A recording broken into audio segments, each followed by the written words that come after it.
বিসমিল্লাহির রহমানির রহিম। শিক্ষার্থীরা, আবারও তোমাদেরকে স্বাগত জানাচ্ছি অনলাইন ক্লাস কার্যক্রমে। আমি মাসুদা আক্তার, সহকারী অধ্যাপক, গৌরীপুর মহিলা degree honours college, Gauripur Mymensingh.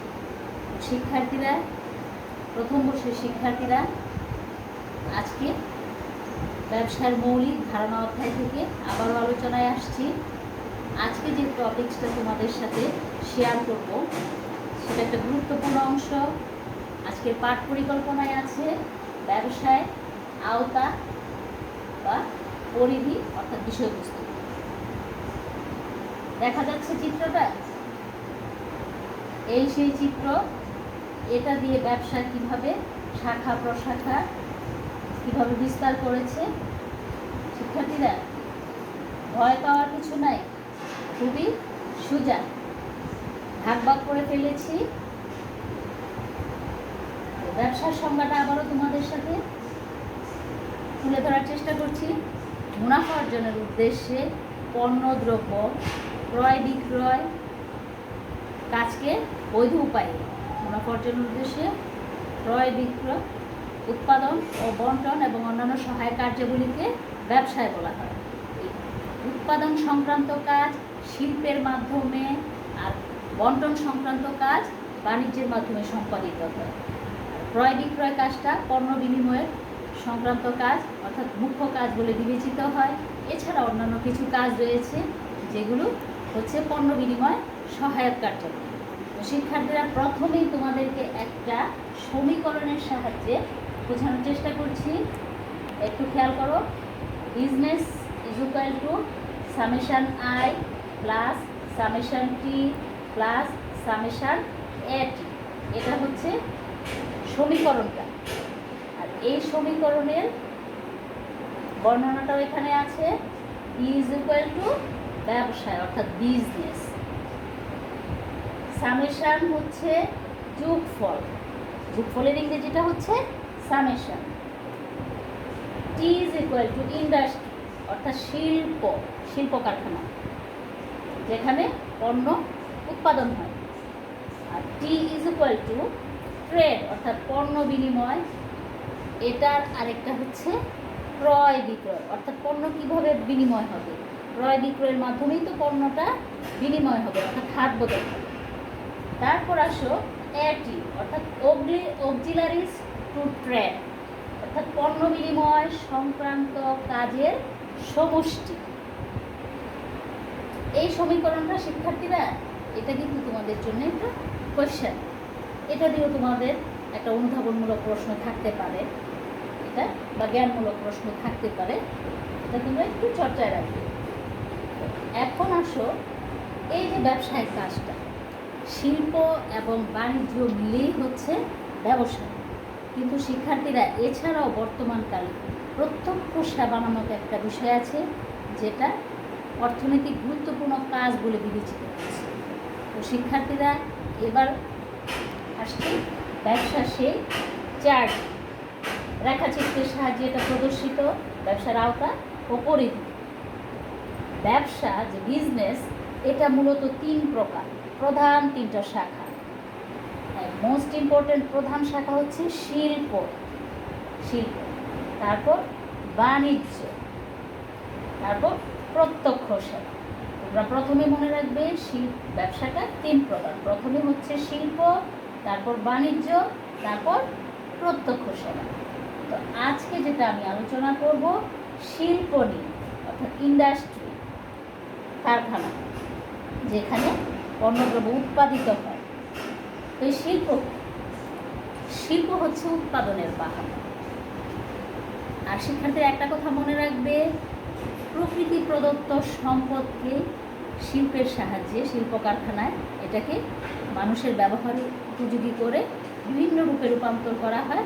আর যেটা আমরা হাতের কাছে পেয়ে থাকি বা ব্যবহার করে থাকি। আর শিল্পের মূল উপাদান হচ্ছে প্রাকৃতিক সম্পদ। শিল্প নিজে নিজে কিছু শিল্প জন্য যে র মেটেরিয়ালস লাগে অর্থাৎ কাঁচামাল লাগে, এটা প্রকৃতি থেকেই আমরা পেয়ে থাকি অর্থাৎ প্রকৃতি প্রদত্ত সম্পদ। মানুষের কোনো সাধ্য নেই যে নতুন কিছু সে নিজে ক্রিয়েট করবে। তা প্রকৃতি থেকেই প্রাপ্ত সম্পদটাকে রূপের পরিবর্তন করে উপযোগ সৃষ্টির মাধ্যমে, শিল্পের মাধ্যমে সেটা আমাদের সামনে এসে আমাদের হাতের কাছে এসে পৌঁছবে। এই শিল্প দেখো, সাপোজ একটা গাছ দেখো শিক্ষার্থীরা, এই যে একটা গাছ, গাছ বুঝে যাচ্ছে না গাছটা, এই যে গাছ, এটা কাঠ, এখান থেকে কাঠ আমরা পাই, সেই কাঠ থেকে আমরা বিভিন্ন ধরনের আসবাবপত্র তৈরি করে থাকি। তোমরা ব্রেঞ্চে বসো, স্কুল কলেজে ব্রেঞ্চ, চেয়ার, টেবিল, খাট, আলমারি, ডাইনিং টেবিল, এগুলো যত ধরনের আসবাবপত্র দেখছো শিক্ষার্থীরা, কাঠের মাধ্যমে এগুলো কি তৈরি হয়। আর এটার আদি রূপটা কি, অর্থাৎ প্রাকৃতিক রূপটা হচ্ছে সে ছিল একটা গাছ। তো মানুষের কি সাধ্য আছে গাছের কিছু তৈরি করা? নো। গাছ থেকেই, প্রকৃতির সম্পদ থেকেই রূপান্তরিত হয়ে এই শিল্পের মাধ্যমে সেটা আমাদের কাছে চলে আসে আমাদের প্রয়োজনীয় পণ্য হিসেবে। এই মোস্ট ইম্পর্টেন্ট শিল্প অর্থাৎ ইন্ডাস্ট্রি, এই শিল্প বিভিন্ন ধরনের হয়ে থাকে। মূলত শিল্প 5 ধরনের, 5 শিল্প 5 প্রকার। নাম্বার 1 হচ্ছে প্রজনন শিল্প, 2 নিষ্কাশন শিল্প, 3 নির্মাণ শিল্প, প্রস্তুত শিল্প এবং লাস্ট হচ্ছে সেবা পরিবেশক শিল্প। এখন প্রথমে আসো আমরা জানব প্রজনন শিল্প কি, অর্থাৎ প্রজনন হচ্ছে উৎপাদন, এখান থেকে বংশ বিস্তার করা। অর্থনৈতিক উদ্দেশ্যে নির্বাচিত পণ্য সামগ্রীকে যদি, পণ্য বা উদ্ভিদকে যদি বংশ বিস্তার করানো হয়, যে প্রক্রিয়ার মাধ্যমে বংশ বিস্তার করানো হয় সেটা হচ্ছে প্রজনন শিল্প। যে প্রাকৃতিক একটা পরিবেশ, এনভায়রনমেন্ট সৃষ্টি করে এখান থেকে প্রজননের প্রচেষ্টা চালানো হয়, সেটা হচ্ছে প্রজনন শিল্প। উদাহরণস্বরূপ আমরা বলতে পারি নার্সারি, হ্যাসারি, হাঁস মুরগি পালন, হাঁস মুরগির খামার, এগুলো। তো নার্সারি কি, এগুলো ব্যবসার উদ্দেশ্যে করে না শিক্ষার্থীরা। নার্সারিতে কি বীজ থেকে চারা গাছ রোপণ করা হয় এবং সেই চারা গাছ থেকে চারা গাছ বিক্রি করে থাকে নার্সারিতে, আর এই চারা থেকে মহিলুকতে পরিণত হয় পরবর্তীতে। তো শিক্ষার্থীরা, আর হাঁস মুরগি পালন, ডিম থেকে হাঁস মুরগি বাচ্চা ফোটানো হয়। তারপর আর হচ্ছে পুকুরে রেণুপোনা থেকে মাছ চাষ করা হয়। এগুলো সেরকম একটা পরিবেশ তৈরি করে অর্থনৈতিক উদ্দেশ্যে সেটা প্রজনন শিল্পটা ঘটানো হয়, প্রজনন কার্যক্রমটা ঘটানো হয়। এ তো গেল প্রজনন শিল্প। বুঝতে পারছো শিক্ষার্থীরা? হ্যাঁ, বোঝা যাচ্ছে। নেক্সট হচ্ছে নিষ্কাশন, অর্থাৎ নিংড়ে বের করা, উত্তোলন করা। যে শিল্প প্রচেষ্টার মাধ্যমে পানি বা বায়ু থেকে সম্পদ আহরণ করা হয় সেটা হচ্ছে নিষ্কাশন শিল্প। যেমন খনি থেকে তেল উত্তোলন করা হয়। তারপর মৎস্য আহরণ, এখানে শিক্ষার্থীরা মৎস্য শিকার এবং মৎস্য শিকার আর প্রজনন শিল্পের যে মাছ চাষ করা, এটা কিন্তু দুইটা তোমাদের মনে রাখতে হবে শিক্ষার্থীরা। এই উদাহরণটা এই জন্যই বলছি কারণ নদীতে মাছটা কি আমরা গিয়ে সৃষ্টি করে দিয়ে আসি না, প্রকৃতিগতভাবেই নদীতে মাছ থাকে, সাগরে মাছ থাকে, নিজে নিজেই বড় হয়। আর যখনই সেটা পুকুরে চাষ করা হয় সেটা হচ্ছে প্রজনন, আর নদী এবং সাগরে যে মাছ আহরণ করা হয় সেটা হচ্ছে মৎস্য শিকার অর্থাৎ নিষ্কাশন শিল্প, নিয়ে উত্তোলন করা হয়। আর খনি থেকে তেল উত্তোলন করা হয় অর্থাৎ নিষ্কাশন করা হয়। তাহলে নিষ্কাশনটা বুঝতে পারছো শিক্ষার্থীরা? নেক্সট আসছি নির্মাণ শিল্প, অর্থাৎ যে শিল্প প্রচেষ্টার মাধ্যমে দালান, কোঠা, কারবার, সেতু নির্মাণ করা হয় সেটা হচ্ছে নির্মাণ শিল্প, অর্থাৎ তৈরি করা হয়।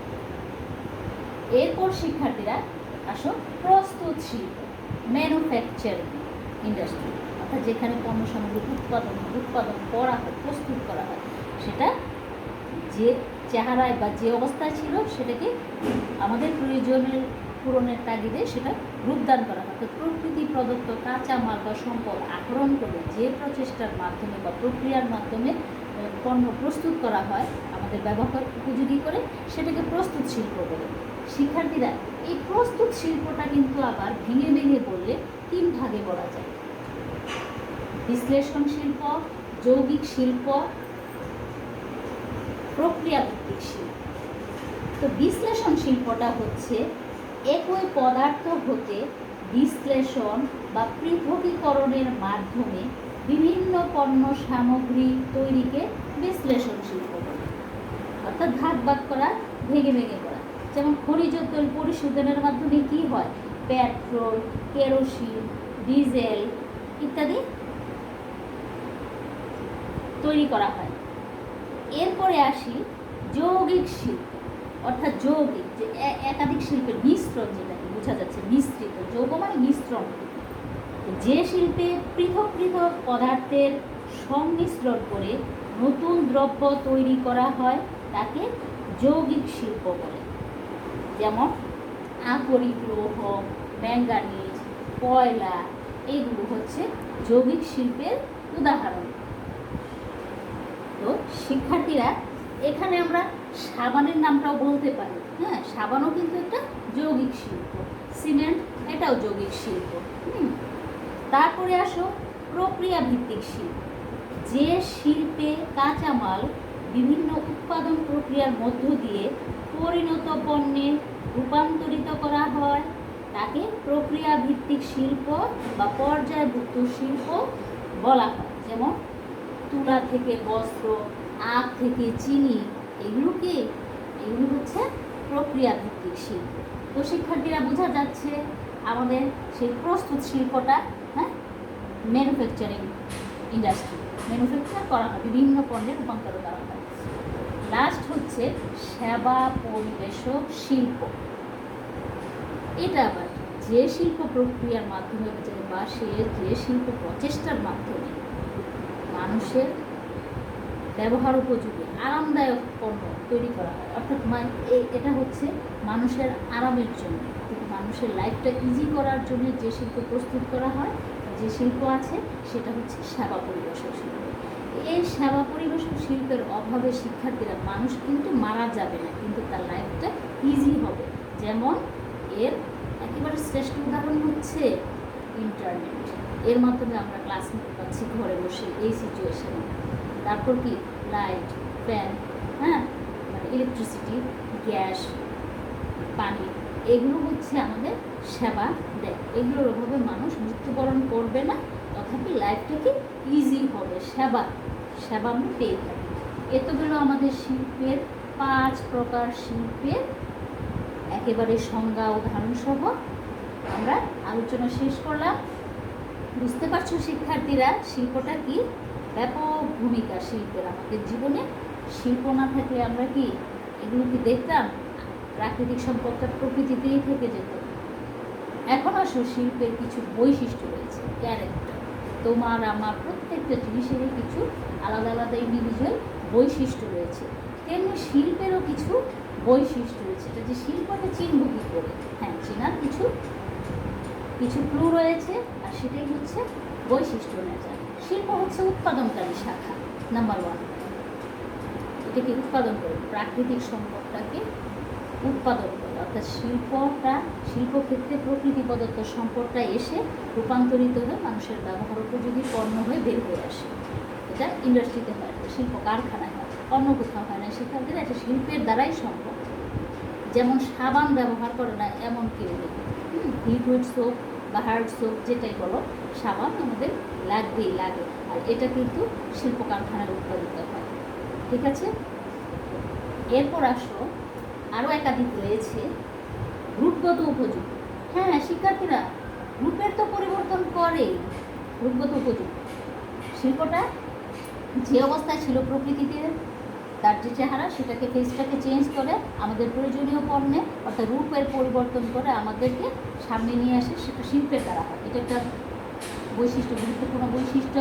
যেমন এই গাছ থেকে কাঠ থেকে আসবাব করতে। ঠিক আছে, তারপরে শিক্ষার্থীরা, কেন্দ্রীভূত কাজ। এই শিল্প কারখানাটা একটা জায়গায় থাকে, দেশের বড় বড় জায়গায় বা বিভিন্ন জায়গায় শিল্প কারখানা থাকে, আর এর উৎপাদিত পণ্যটা আমরা সারা দেশ এবং বিদেশের মানুষও পাচ্ছি। যেমন স্কয়ার কোম্পানির ঔষধ আমরা দেশে বিদেশে সব জায়গায় পাচ্ছি, আমাদের সারা দেশের বিভিন্ন কোনায় কোনায় ছড়িয়ে যাচ্ছে। হ্যাঁ, কিন্তু কারখানাটা কি শিক্ষার্থীরা কোনো একটা নির্দিষ্ট জায়গায়, যে কি ডিসেন্ট্রালাইজেশন নয়, সেন্ট্রালে থাকে, একটা কেন্দ্রীভূত জায়গায় কেন্দ্রে থাকে। এই জন্য শিল্প হচ্ছে কেন্দ্রীভূত কাজ। এটা কিন্তু একটা অনুধাবন প্রশ্ন। মনে রাখবে। তারপর হচ্ছে অধিক পুঁজি ও ঝুঁকি। এই শিল্প কারখানা একটা বড় বিষয় না শিক্ষার্থীরা? ইন্ডাস্ট্রির মালিক, ইন্ডাস্ট্রি শুনতেই তো মনে হয় একটা বড় সড়ো কিছু বা অনেক টাকার ব্যাপার। হ্যাঁ শিক্ষার্থীরা, একটা ইন্ডাস্ট্রি করতে অনেক টাকার প্রয়োজন হয়, পাশাপাশি অনেক ঝুঁকিও থেকে যায়। যদি উৎপাদিত পণ্যটা সঠিকভাবে বিক্রি না হয় তাহলে কি পণ্যটা ফ্যাক্টরিতে পড়ে থাকবে, নষ্ট হয়ে যাবে, লস হয়ে যাবে। তো যেরকম আয় আছে ঝুঁকিও আছে।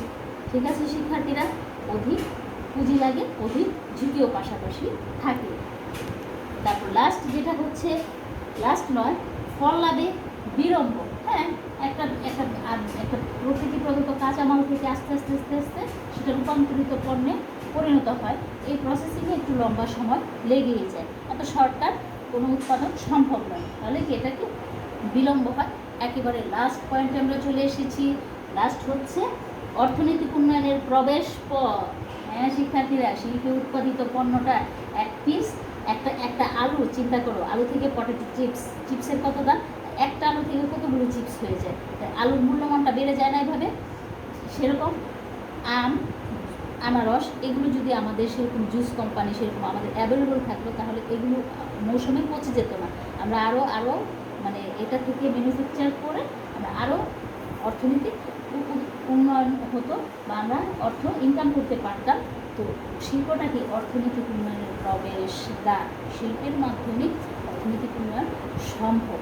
তো শিক্ষার্থীরা, আমার মনে হয় অনেকখানি আলোচনা চলে এসেছি। বাড়িতে বসে এই চার্টটা দেখবে, কোনো সমস্যা নেই। চার্টটা তোমাদের মনের দৃশ্যপটে এটা একেবারেই এঁকে নেবে। শিল্পটা 5 প্রকার, 5টা প্রকার আমি পড়িয়েছি, তারপর শিল্পের নেচারটাও পড়িয়েছি, বৈশিষ্ট্য। তো শিক্ষার্থীরা এই যে এটাতে এই সমীকরণটা আর হচ্ছে শিল্পটা, এটা আজকে তোমাদের আলোচ্য বিষয় ছিল। পরবর্তীতে আমরা বাকি অংশটুকু আলোচনা করব। আর আশা করছি ভালো থাকবে। আল্লাহ হাফিজ।